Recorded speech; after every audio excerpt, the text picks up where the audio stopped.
বন্ধুরা আসসালামু আলাইকুম। কেমন আছেন আপনারা সবাই? আপনাদের দোয়া আমিও ভালো আছি। বন্ধুরা ঈদ তো চলে গেল, আপনারা ভাবতেছেন রুমান আপা সেমাইয়ের রেসিপি দেয় না কেন? তাই আজকে দিয়ে দিব সেমাইয়ের রেসিপি। বন্ধুরা আমি খুব সাদা সিধা স্টাইলে আজকে আপনাদেরকে সেমাইয়ের রেসিপি দিব।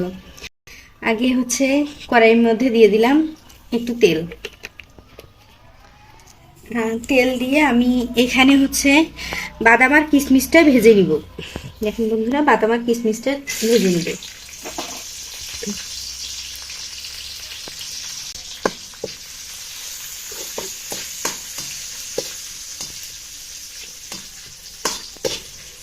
বাদাম আর কিশমিশটা ভেজে সেমাইতে দিলে সেমাই টেস্টটা আমার কাছে ভালো লাগে। ভাজা হয়ে গেছে। বন্ধুরা আজকে আমি রান্না করতেছি আকবরিয়া লাচ্চা সেমাইটা। আপনারা আমার সঙ্গে থাকুন আর আমার পুরো ভিডিওটি দেখুন।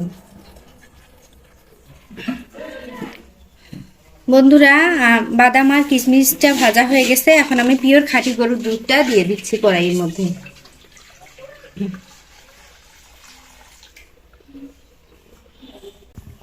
বন্ধুরা আমি দুধটার মধ্যে কয়েকটা মশলা দিয়ে দিচ্ছি যেন সেমাইয়ের ফ্লেভারটা সুন্দর হয়।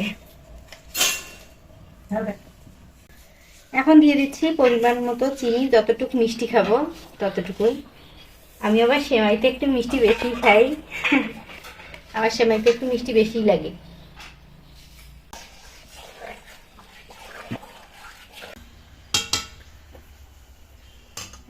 এখন বন্ধুরা কি সুন্দর বলক দিয়ে উঠেছে দুধটা। এখন আমি দিয়ে দিব সেমাইয়ের মধ্যে। বিসমিল্লাহ।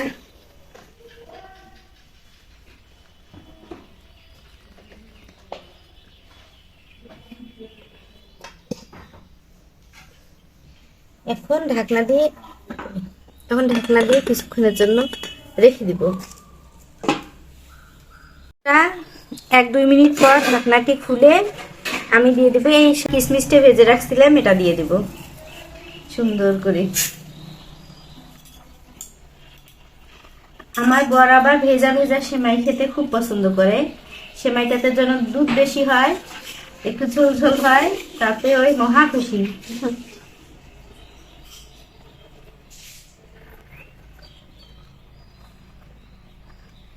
এখন আমি সেমাইকে ঢাকনা দিয়ে রেখে দিব 5 মিনিটের জন্য।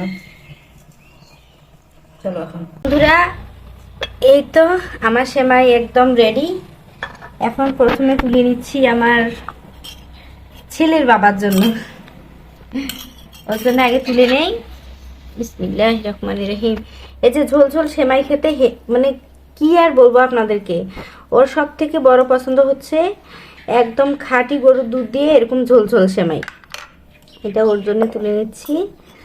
আর আমি দেখেন বন্ধুরা, আমি মুড়ি নিয়েছি, চাউল ভাজা নিয়েছি, আর এই নিয়ে নিব ঝোল ঝোল সেমাই। আগে একটু ঝোল বেশি করে নেই। যে আমি এভাবেই খেতে পছন্দ করি। এই মুড়ি, চাউল ভাজা, তারপর সেমাই একসঙ্গে মেখে একদম ইয়ামি একটা খাবার। বন্ধুরা আমি এভাবেই খেতে পছন্দ করি। সেমাই, মুড়ি, চাউল ভাজা এভাবে মেখে মেখে একদম খেয়ে নিব। বিসমিল্লাহির রহমানির রহিম। হেই স্বাদ।